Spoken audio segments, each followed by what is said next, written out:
Okay, let's take a look at how to get a confidence interval for the mean when sigma is known, both by hand and using the calculator. So let's take a look at this gasoline prices problem. We want to construct a 90% and a 95% confidence interval. Okay, so here's what we're told. From a random sample of 48 days in a recent year, U.S. gasoline prices had a mean of $3.63. Assume the population standard deviation is 0.21. Okay, so let me write down what's given in this problem. Okay, so for this problem, I'm given that n was equal to 48. Okay, we had a sample of 48 days, and let's see, the sample mean from this problem was $3.63, and we're told to assume the population standard deviation was 0.21. Okay, because we're told the population standard deviation, we're going to use the z-distribution to find the critical value. Okay, so remember the formula to compute the confidence interval is x bar plus or minus this critical value, z sub c, times sigma over the square root of n. Okay, this is the formula for when sigma is known, and we're trying to get an interval estimate for mu. Okay, so let's go ahead and find this critical value. Okay, because it uses the letter z, I know I'm going to go to the z table for that. And we're told first to do a 90% confidence interval. Okay, so for 90% confidence interval. So let's go ahead and sketch what we're looking for. Okay, for a confidence interval, we technically have two critical values, but we only want this upper one. Okay, so we want to find the critical value so that these two critical values, the positive and the negative, separate an area of about 0.9. Okay, because we're told we want a 90% confidence interval. Okay, so there's a couple ways we can get this. We can use the table. Okay, this is where the beginning of chapter 5 comes into play. Okay, if you wanted to use the table, you'd have to remember that the table reads cumulatively from negative infinity up to the point in question. Okay, so I don't want to look for an area of 0.9 because I have the complementary area divided equally in these two tails. So I'd have 0.025 in one tail and 0.025 in the other. So really, this upper critical value represents a cumulative area of 0.925. Okay, oops, wait a minute, that's not right. I was thinking of a 95% confidence interval. Okay, if the confidence is 0.9, then I've got 0.1 shared between the two tails, so that would be an area of 0.05. I apologize for that. The 95% confidence interval is the one that's used most commonly, and that's the one that just automatically comes to my mind. Okay, so I hope you understand that if I want 0.9 amount of area between these two critical values, I've got a total area of 0.1 left over in these tails. And so if I divide that in half, I have an area of 0.05 equally between the two tails. So to get the critical value, I want to read in the body of table as close as I can to 0.95, okay, because I have a cumulative area of 0.95 up to z sub c. Okay, you could certainly use your table for that, or you could go ahead and use the inverse normal function in the calculator. Okay. At this point in time, I'm thinking that you're probably not using your table quite so much. Okay, and that's fine. Let's take a look at the standard normal table briefly. We want to get as close as we can to 0.95. Let me see what I've got here. So that would be just about smack dab between 1.64 and 1.65.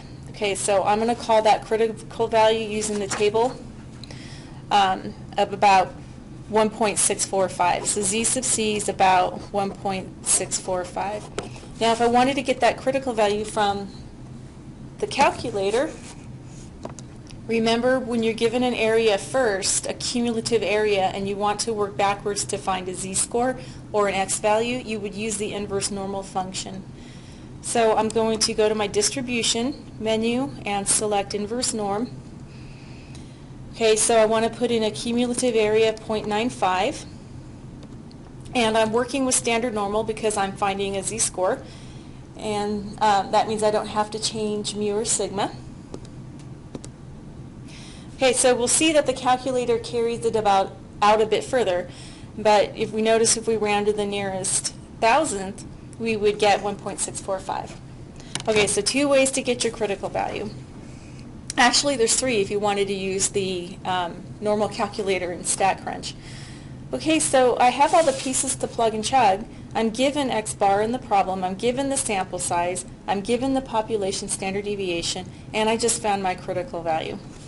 Okay, so all I have to do is input 3.63 into the formula, plus or minus 1.645 times 0.21 over the square root of 48.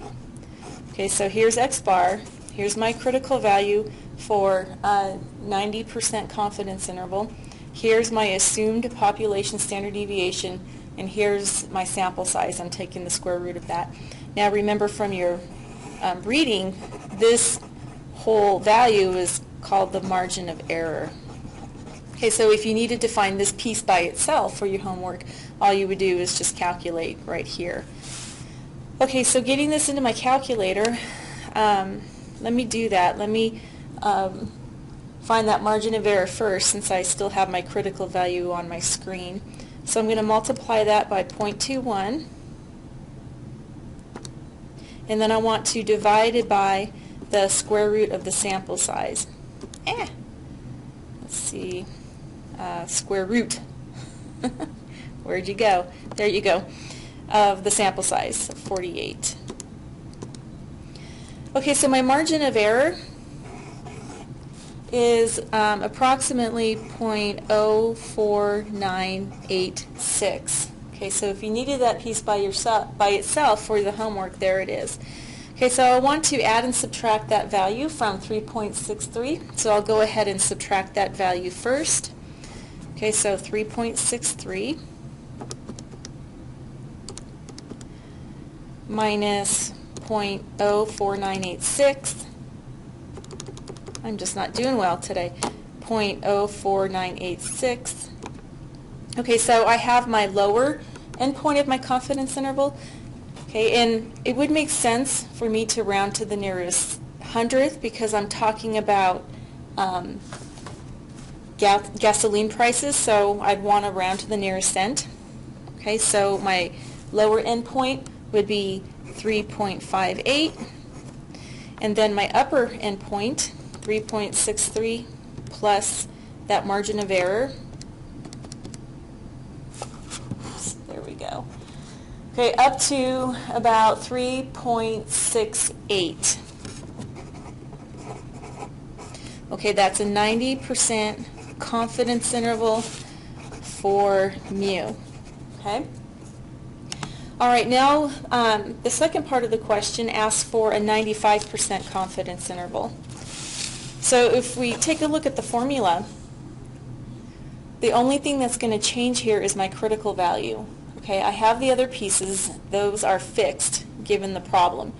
Okay, so now I want to change my level of confidence to 95%, so this is going to be a different critical value. Okay, so let's find the critical value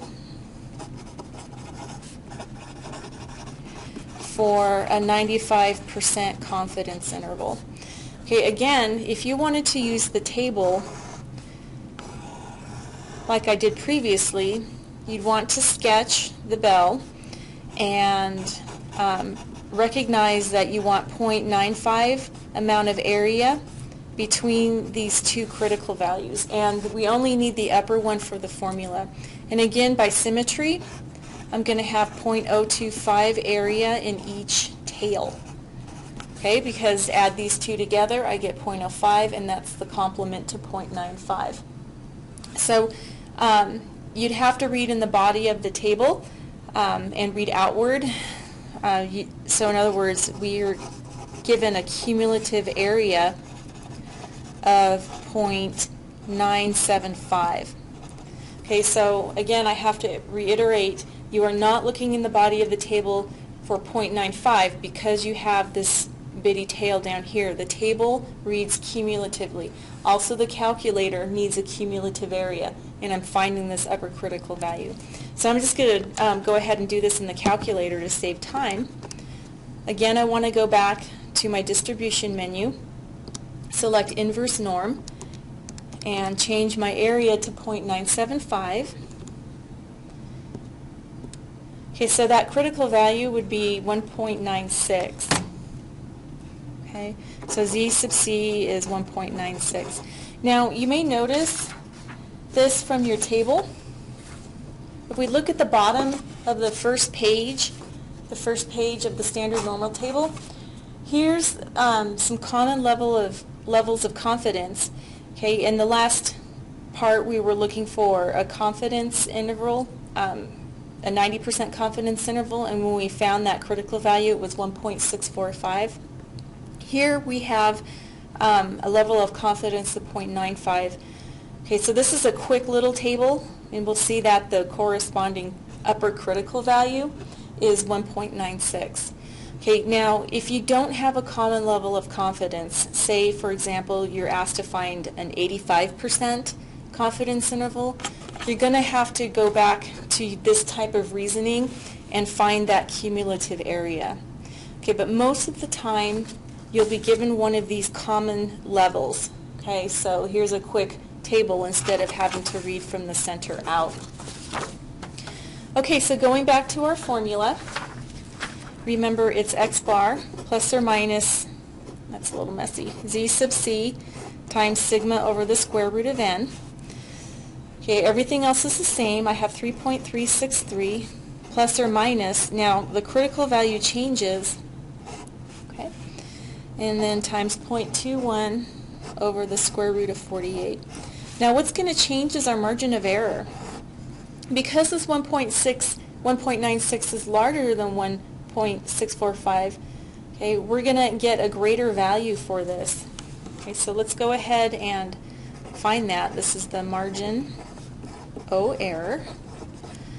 Okay, so I have this critical value already on my screen, so I'll just multiply that by 0.21 and then divide that by the square root of 48. Okay, so I get about 0.05941. Okay, like I said, this was going to be a larger margin of error compared to the previous one. Okay, because I'm demanding a higher level of confidence. Okay, I'm trying to cast a net or cast a blanket to capture the true parameter. Okay, if I want to be more confident that my interval contains the population parameter, I need to have a wider net. Okay, so it's always the case if you increase your level of confidence, the width of your confidence interval will also increase. Okay, so I need to repeatedly add and subtract this value from the sample mean. So the sample mean was 3.63. Oops. 363, and I'm going to subtract that. So I get about 3.30, rounding to the nearest cent, and then up to 3.363 plus my margin of error, 0.05941. Okay, up to about 3.42. Okay, and that's a 95% confidence interval for mu.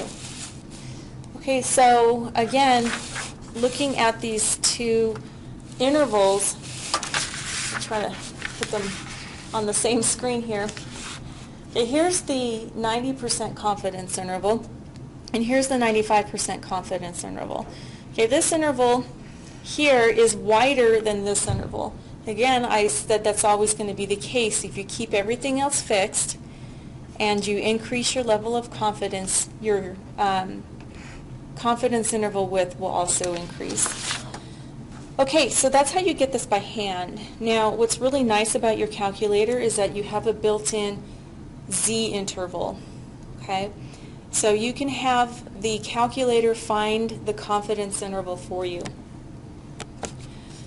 All right, so the first thing you need to recognize if this were all mixed up on a test is first you need to know that you're doing a confidence interval.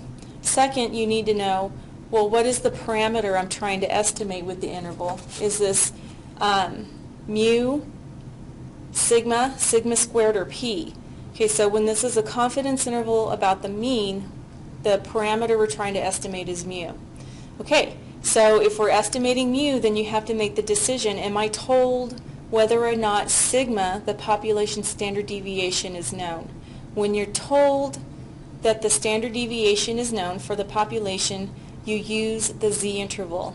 Okay, so in other words, to do it by hand, you would go to the Z table or use your inverse normal to get that critical value. Okay, or you can get the Z interval directly from the calculator. So to do that, I'm going to press Stat, right arrow over to Tests, and then scroll down to Z interval. This is the confidence interval for the mean when the population standard deviation is known. Okay, so I'm going to select that. Now I've got two options here. Either I have the raw data in a list, okay, so I could have all 48 values in a list, but that's not the case for this problem. I have the summary statistics. Now I need to overwrite or type over this information. Okay, for this problem, I was given that the standard deviation for the population was 0.21. My sample mean was 3.363. My sample size is 48. And my level of confidence for the first part was 0.9. Okay, remember we did this twice. One for a 90% level of confidence and one for a 95% level of confidence. So calculate.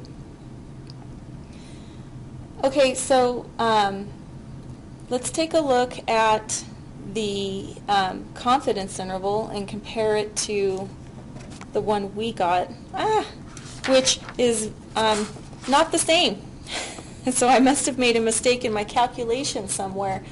It's very frustrating. Let me do this part again. I probably made a mistake in here, okay, which does not surprise me. These little buttons. Okay, 1.645 times 0.21, okay, divided by the square root of 48. Okay, that looks like the correct margin of error. All right, so let me check my addition and subtraction. Okay, so I made a mistake probably when I put in this, my sample mean.